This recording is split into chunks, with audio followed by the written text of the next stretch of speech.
My next guest will have a hot take on this. Please welcome to the show, Mr. Dan Geltrude. He's America's accountant. He's in Nutley, New Jersey. I think, Dan, but did you move? Because I saw on social media that your office was maybe moving out of Nutley, or maybe is it a different part of Nutley?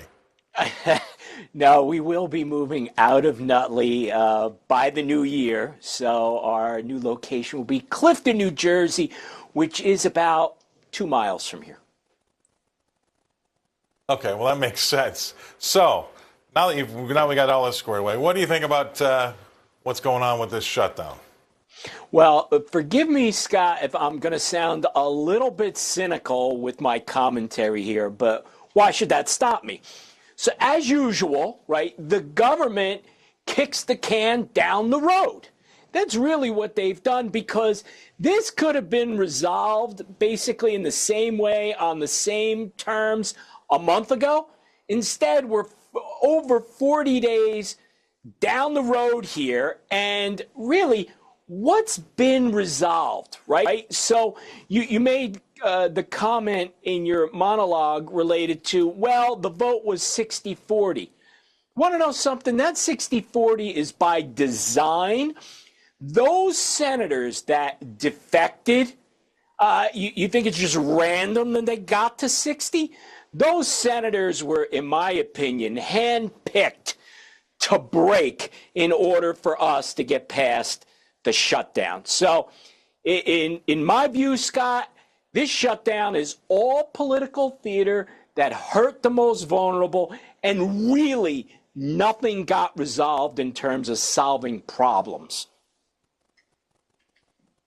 I agree, but the problem I have with it, and obviously you probably, everybody knows I lean to the right anyway, but this continuing resolution, they talk about it as a CR. It's plain Jane, but the Democrats voted on it 13 times out of 13 when Biden was in office. They took that same piece of paper and wanted to continue the government, keep the government open this time around, and they brought it to the floor 14 times out of 14 at the Senate, and they voted it down. So they went from voting for it 13 times to voting against it 14 times. What changed? Well, the president changed. That's what changed. Now, everybody kept on saying, well, no, the Republicans are in charge of the Senate and the House and the executive branch. Well, hang on a minute. If in charge is 53 out of 100 when it comes to senators, yeah, sure, they have the majority. But you need 60. So you're not in charge if you need 60. You can't say that. And time again, all 14 times, 52 out of 53 senators voted to keep the government open. And everybody else kept voted to shut it. Now, they finally got, you're right, I believe you're exactly right when you're saying that they're handpicked to be the sacrificial lambs here. Because at some point in time, I've got family that are getting hung up on these airports, getting their airplane things canceled. So I'm living it firsthand, because we got people trying to fly around, and as we get closer to Thanksgiving, that temperature was getting turned up there a little bit. So I don't know what else you can do if you're on the right, except for vote to open the government. But on the left, they had a whole different thing. And at the end, you're exactly right. What did anybody get out of this except a headache?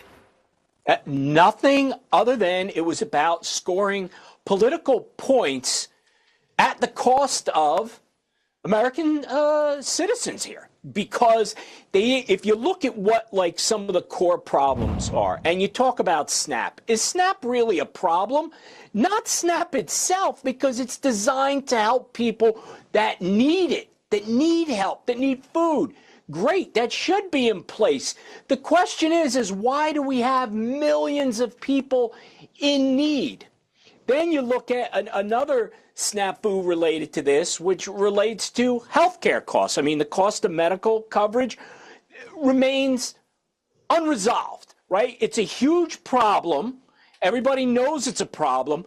So we shut down for 40 plus days. What exactly have we addressed that's going to change this when this runs out? Nothing.